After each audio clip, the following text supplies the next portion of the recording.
today we're very proud to be celebrating the first of a series of 50th anniversary celebrations of the Islip Arts Council. This celebration is in honor of Black History Month at the Carleton Court Complex.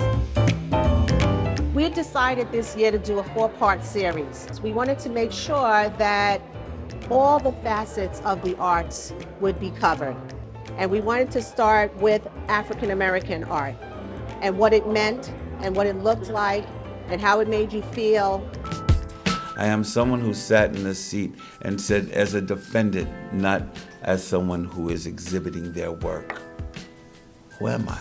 To hear the artists really speak from their hearts about the work that they do, what inspired them, what's happened during the course of their lives and how it informs their art, it just brought it to another level, and every single one of them really touched my heart. This piece is called The 11th Hour. It was done for a production company that ended up hating it. Get this off of my set. But what it was really a tribute to our journey as a people, as a culture. The slave ship representing the transatlantic slave trade. But in the fields, you have our ancestors with their hands uplifted, almost in celebration, not for their situation, but celebrating the generations yet to come. These pieces, for me, it just represents the struggles that we as Black people, African Americans, have had to go through. And once again, it's interesting that it's in a courtroom where we've had to fight for everything that we have today. So thousands of people come to the boardwalk to honor the ancestors that perished during the Middle Passage. The emotions that you feel, like you think about who these people were, right, and where we are now as a people and what they had to go through for us to be here today. My parents are from the South, so they instilled a lot of Black history in me because of the things that they had to go through, and that's where my piece comes into play. I created a character called Blue, and she's fierce, she's loving, she's humble, she's fashionable. I figure Blue is between like 6 and 8 years old. So it's that age of there's nothing I can't do.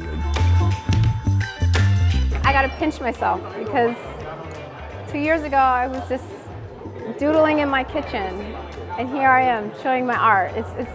I'm gonna keep taking it in for a while, but this is a very, very special experience for me. I talked about earlier writing a memoir, something I wish my ancestors did. And so since I don't have an actual memoir of them, I'm creating a visual memoir in honor of them as well. It's to honor them. They weren't in a place where they could sit and draw or a place where they could sit and even write. You know, their struggle was like survivor mode, you know. I'm so grateful at the opportunity. I mean, I just couldn't imagine that this would be happening. So that particular piece is called Unseen. It is really more so an artist feeling unseen and the feelings that you go through, even in your personal life. Maybe you don't feel seen, you don't feel heard, you know, all of those things. So that's what that piece more so speaks to. We're also very proud to re-show the exhibition of William Henry Johnson, who is a very famous artist and who is in the Smithsonian Archives, but who also resided at the Central Islip Psychiatric Hospital for many years and then died here. This is actually beautiful. Some of the other employees of color saying, I feel heard, I feel seen, I feel like I belong. So it really, really, you know, had an impact here in the courts.